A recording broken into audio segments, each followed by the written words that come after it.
Welcome, everyone. Good evening, and thank you for joining us at this final stakeholder meeting for our Lee Road Action Plan.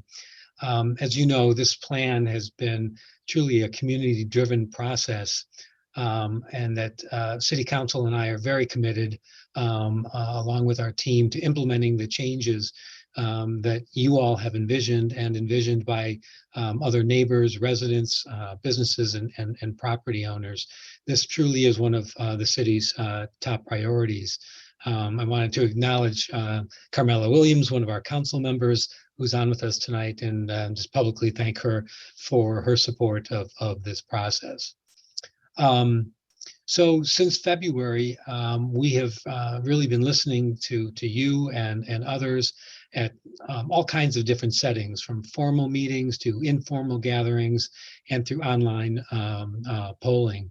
Many of you have attended other meetings, and we have thousands of poll and survey responses. So very, the feedback and engagement has been terrific. So we're now at the third and final phase of the creation of the plan.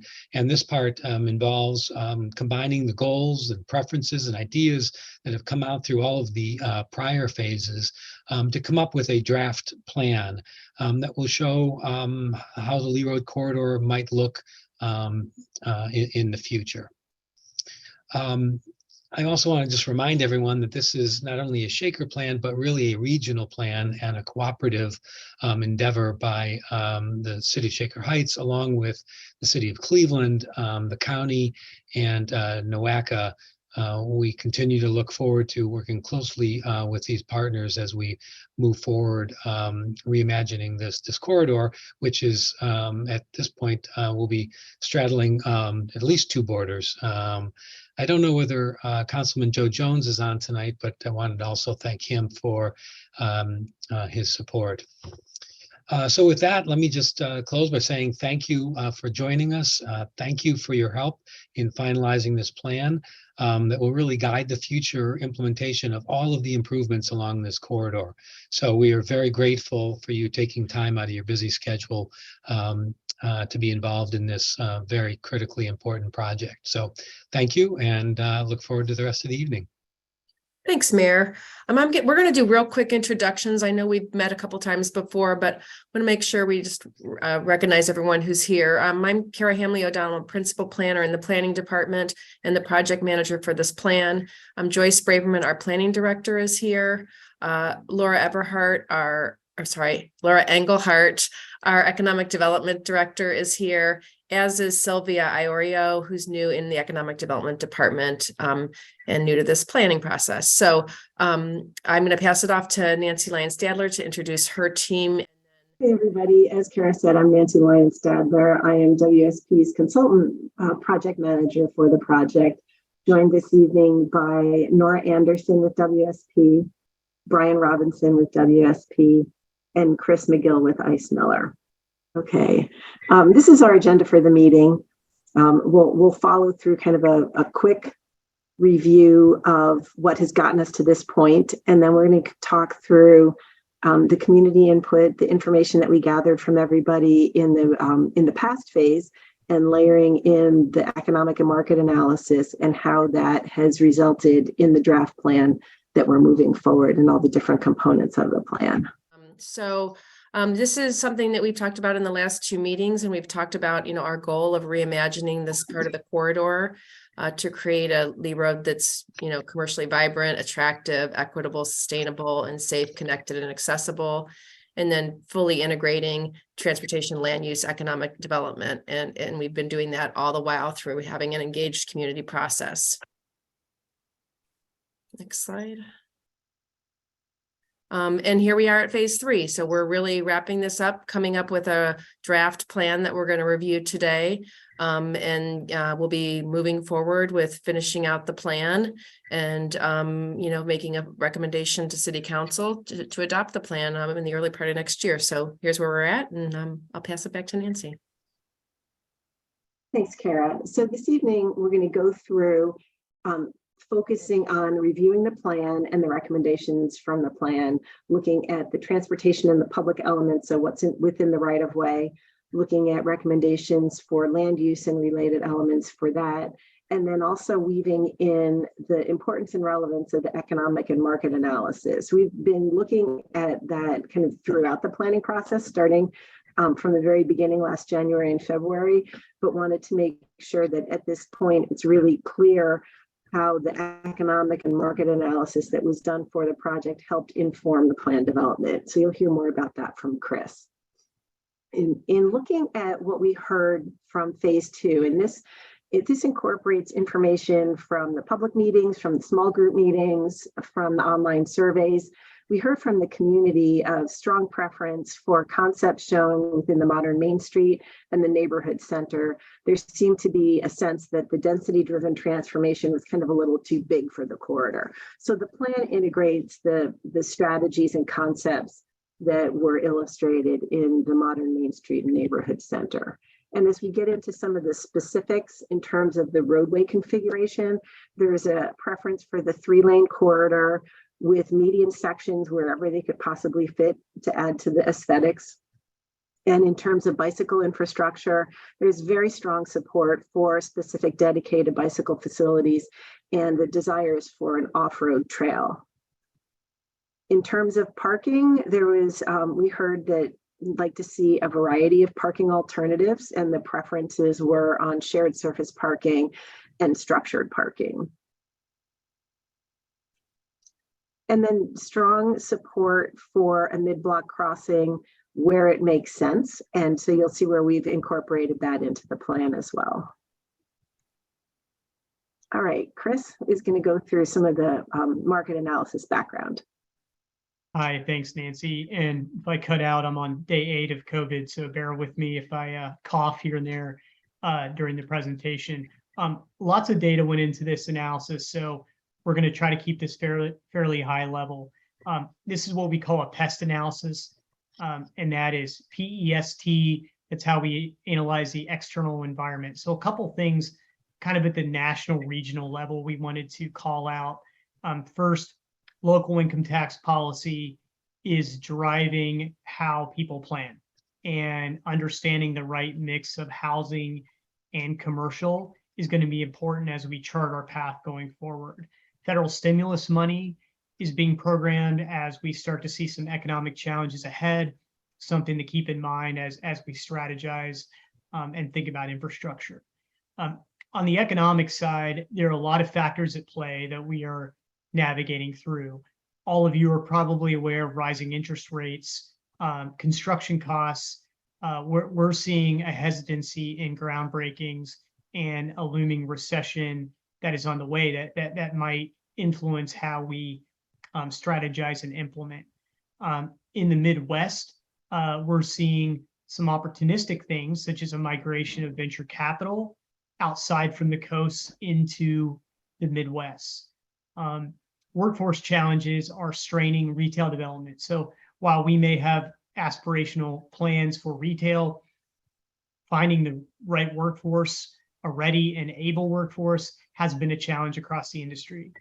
On the social cultural side, people are also changing. So the Great Resignation has changed the type of job people want, and that influences how we program our office. Companies are trying to be more diverse, more equitable. They're thinking more globally and sustainably about how they go about their business, which may influence who we go about attracting. There is a desire to work from home, and that's going to be a theme as we talk about the office market here in a second. And then lastly, if COVID-19 has done anything beyond give me a cough this week, it's certainly given a increased emphasis on technology at home, broadband for residential, something that we want to keep an eye on. Next slide. Thanks. A few local points that we found in our work. There's been in Shaker a decrease in business vacancies. So our business vacancies in Shaker are lower than our neighboring communities, and also lower than the county and state averages. Over the past 10 15 years since we analyzed the income tax collections in Shaker Heights associated with the prior economic development strategy, we noticed income tax revenue growth has increased while headcount total employees have decreased. So we're seeing a higher wage job in the community. Income tax revenue is continuing to spike up. Resident wage growth is outpacing national growth in some of the fastest growing occupations. So when you look at nationally where occupations are growing most quickly, we are actually seeing high wage growth in Shaker in these specific occupations, and some of those occupations are listed below: architecture and engineering, art and design, food prep, health technicians, healthcare support.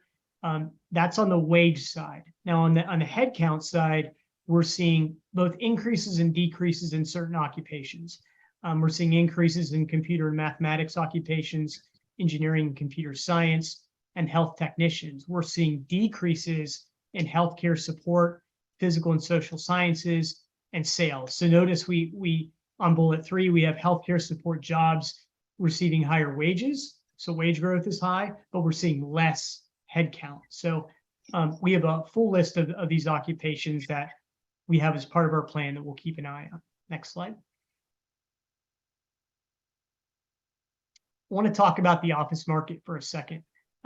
One of the things we're noticing in the Cleveland region is a spike in short-term demand for Class B and Class C. So while the long-term trend dating back prior to the pandemic has been this flight to quality, where we're seeing more office users migrate to Class A office space, that has seen a little bit of a shock. So while we anticipate that happening long-term, there's been this increased emphasis on Class B and Class C, primarily because less strings attached, cheaper lease rates. There's an opportunity to bring in more of that activity based on trends. The other thing that we've noticed is we want to try to address our Class A office space gap. So right now we're hovering around 5.8% in Class A in Shaker Heights. Over time, we want to try to hit a target of about 15%. So that'll require adding about 164,000 square feet over the next 10 years. We've got some of that coming online with Van Aken. So we've got two strategies: find a way to take advantage of the Class A or the Class B, Class C spike, and then also long-term plan for more Class A space. And then on the last bullet here just talks about where we have demand. So our plan that we're going to take to council for passage will have a whole playbook of where there's more demand for certain office user types. And that's from a dollars perspective. And that's what we have here. There's just a few: advertising, PR, computer science, computer systems design, administrative services for offices. So again, we've got some opportunities in a playbook of who to fill that office space with. Next slide. This is just a little bit of a synopsis of the office market when we look at demand. So when on that bullet 4, the previous slide, we were talking about who could fill the office. There's a bit of a dichotomy between striking kind of commercial office demand, which is typically around a 10-15 mile radius, and then corporate office market demand. So when you see Team Neo and these bigger groups say, I want to attract a headquarters office, that's the graphic on your right. That's really not what we're going to focus all of our time on. We're going to focus more on that item to the left, which is satisfying local unmet demand and finding certain commercial office uses. Next slide.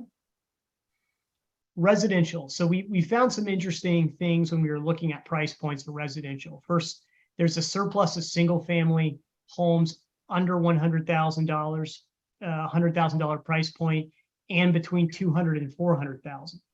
We have a shortage of homes valued between that 100 to 200,000 range, and luxury homes over 750,000. So Shaker Heights is a high income community. And what it appears is that there are a number of people who have saved money, are looking for a step up opportunity, but we also need more affordability in certain areas of the community to address other gaps.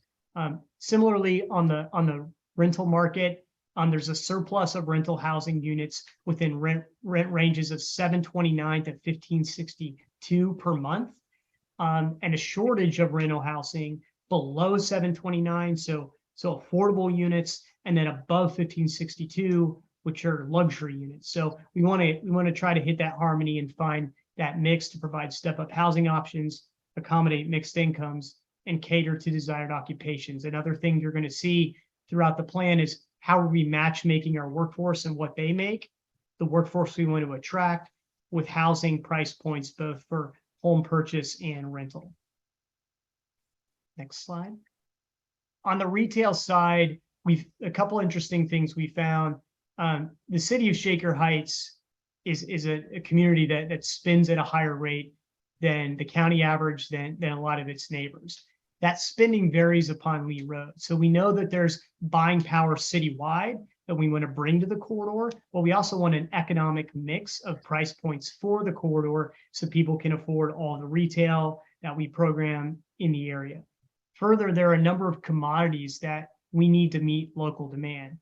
Arcades and amusements, car washes, clothing and accessories, bars, restaurants, furniture stores, home improvement stores. These specific uses have unmet demand locally, and that's how we could program the retail. We found that we could probably absorb about 50,000, 80,000 square feet in retail along the corridor just to meet some of these needs.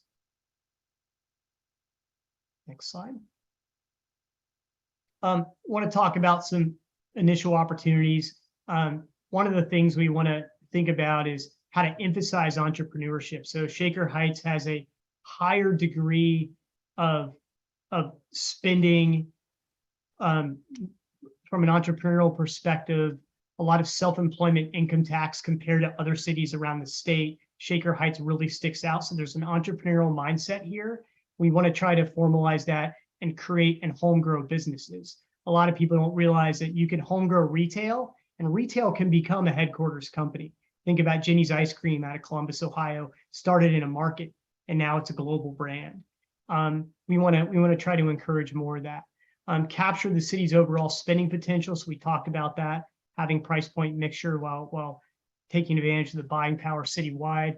Continue to add Class A office space. One of the things we haven't talked about yet, evolve the city's economic incentive package to better tailor what we're trying to do to this plan. The city has a very unique package of programs for business owners that we want to try to expand and really zero in and sharpen our pencils to attract what we're trying to attract. And then lastly, invest in work from home infrastructure so we can ensure that many people can work from home, operate or start a business from home, which we think is important to grow our resident base.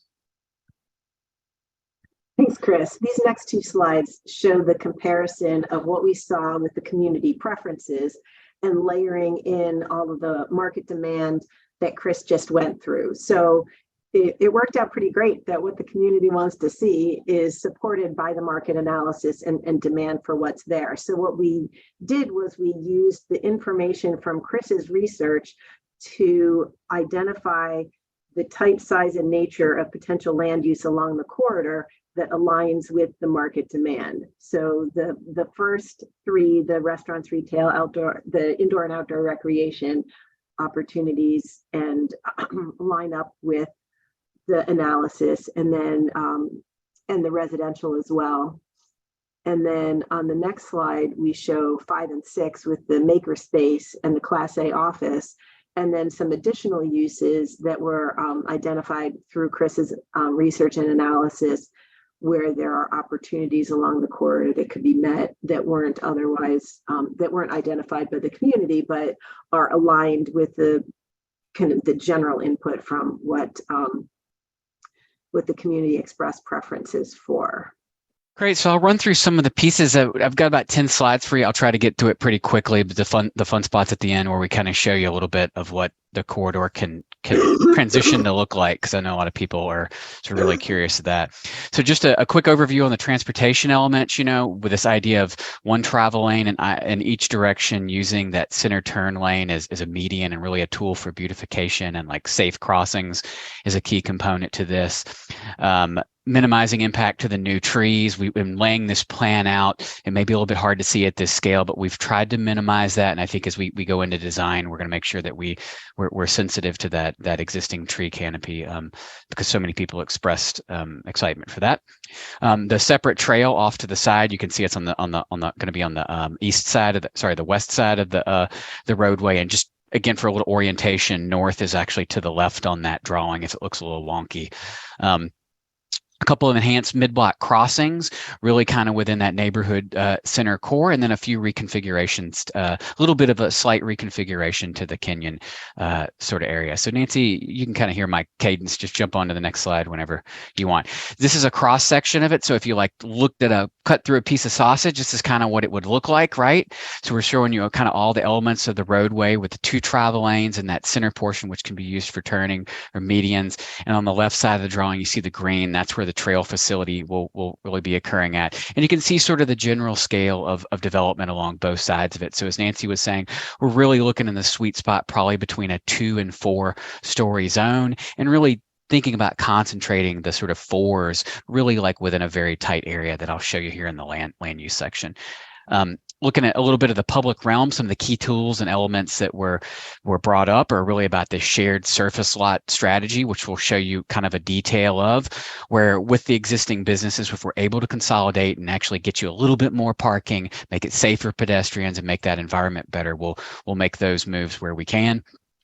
As well as parking related to developments being internal, doing our best to kind of hide the lots, in the back of new mixed use or new developments, so that there's less impact on the roadway or the streetscape. There clearly was a preference toward new sidewalks and seating and amenities. That's just a big fancy word for all the stuff, that we like, trash cans and lighting and all the stuff that makes the streetscape experience really great. As well as other things, secondary treatments like, stormwater, and that's rain gardens. You can kind of see here in the picture that we'll show you here a bit bigger, are able to sort of create more environmentally sensitive features along the roadway, improved transit amenities as well, public art, and then new connections to the neighborhood, which we'll show you here in the neighborhood center in just a minute. So the land use overview, like really we're sort of, as Nancy was saying, we're gravitating toward those 2 options, somewhere a little in between the neighborhood center with some density and then the sort of just this idea of bringing back the full corridor as a main street. You can see there in the center of the drawing, that's the quote unquote neighborhood centerpiece. And you can see on the right of that drawing, if you're looking at it, sort of a gateway from Cleveland into Shaker Heights. And then on the left side of that drawing, the north side, really becoming a little bit more of a community hub and expanding some of the recreation amenities and a few commercial developments along there as well. So if we jump on to the next one. We're going to kind of go piece by piece now. So we're going to go basically from north to south. So if you see the Van Aken Chagrin portion there, a new recreation facility along the west side of it that has outdoor indoor basketball and some additional community amenities outside the facility. You can see that's what's shown in blue there. Really making sure those crossings, that portion of Lee is kind of tough crossing, so really making sure we're getting some really good signalized crossings at those intersections. And you can see that pink sort of L-shaped building right there to the west of Shaker Town Center. We're sort of saying maybe we reuse that for development on the corner to really kind of change that context, add a bit of a gateway. And in this scenario, would be suggested maybe it's a 2-story tall building with some retail on the bottom and some office space above, and really making sure to optimize parking within that area. It's a really large site. When it comes to Kenyon, which is just south there across, we want to make some slight modifications so that becomes kind of an entry only as opposed to an exit. But we got to do that really delicately so that we don't impact any businesses, right? So we want to convert it to a one-way inbound. We want to really kind of narrow the crossing point there. And what that does for you is it creates two really sort of larger plaza spaces that can be reprogrammed and include public art and a lot of other features. Again, really to augment that idea of the northern gateway. There's an existing plaza there today. We make some improvements. We add some new outdoor seating and dining, maybe along the kind of northern portion of that, and then a new plaza on the south. Go ahead to the next one for me, Nancy. Then moving from the Chagrin to Hampstead zone, this in a lot of ways really becomes that core sort of main, where we're trying to create the Main Street strategy, integrate a lot of the existing with the existing buildings where we can get some infill, maybe 2-story tall, commercial at ground floor with office above. We do our best to do that and leverage some of the work that the demand that Chris was mentioning. We upgrade all the crossings to be signalized to the maximum extent, signalized pedestrian crossings to maximum extent possible, and we really use medians in order to make that sort of east-west crossing really south. And one of the specific opportunities along here is the shared parking strategy. If you go on to the next slide, Nancy. The strategy here is essentially look at, each of the individual lots along the way. And what you do is you say, well, how can we combine those? You actually, in the end, you can get more parking out of it, and you create more of an environment where pedestrians feel much more comfortable walking and moving. And this just is an example of what that could look like where we consolidate. It might not happen this entire length, but the idea is to really gain more parking back and really sort of expand the streetscape along there. Limited impacts at all, obviously, to the existing businesses, and making sure that we can get access to the back of those lots for those who need it. Go ahead and jump to the next one for me, Nancy. And then looking at sort of what happens with Chelton Park, this really being the heart of this town center concept. You can see that we're reusing that bus garage site to the extent possible. 3 to 4-story tall mixed use development, again with parking on the ground floor, kind of behind retail along Lee. Really here making sure to mix uses, and in all cases when we're putting office, we're putting retail. We want to make sure that people are living there. That's really a big important part of the character of the town center, and really building this around the concept of expanding Chelton Park, giving it sort of, you can kind of see that piece which goes between the two orange pieces, giving it a new face out onto Lee Road. So there's actually a really nice, strong connection, as well as a connection over to Hampstead, and reinforcing and improving the connections that exist today to Chelton as an example. This would be an enlarged park. It would include a new plaza area, places for food trucks and other kind of community gathering spaces, potential amphitheater and other types of uses where the community come together. And then the series of new neighborhood connections, which could be long-term. You can kind of see that, maybe a little bit hard to see, but you can see the pathway going kind of top down in that drawing. How can we sort of make it more accessible to the community is the really big question that we ask there. Mid-block, a good, really strong mid-block crossing so that east-west is safe, and then as well as medians wherever we can. And we can kind of show you a little bit of what that looks like here. Sorry, Nancy, I know you went on to it, and then we'll go. But so just to, kind of what it looks like today, right? So you're looking to the east and you kind of see what the existing bus garage site looks like today and the trees. So if you go to the next one, really kind of how do we really tighten up that environment, make a really safe, exciting pedestrian environment, and how do we really transform it? So when you enter it, here we're at in the new neighborhood center, right? So you can see there where we're showing the two lanes of traffic there with landscaping and the mid-block crossing connecting Chelton Park to the east-west, as well as sort of new development around it and streetscapes, and expanding that idea of the lighting, which has already kind of been done on the north side of the road. And again, all the good amenities you can kind of see here, such as benches and bike racks and really safe, visible crossing components. That gives you just an example of what that looks like. Then moving essentially from the south of the town center, essentially all the way into the Cleveland Gateway area. That we're really seeing as maybe a little bit more intensity of uses. Again, maybe a 3 to 4 story tall mix right here on the corner, really focusing on the Scottsdale intersection. You can see the Lee Scottsdale building there that's existing today, kind of in the white that's there.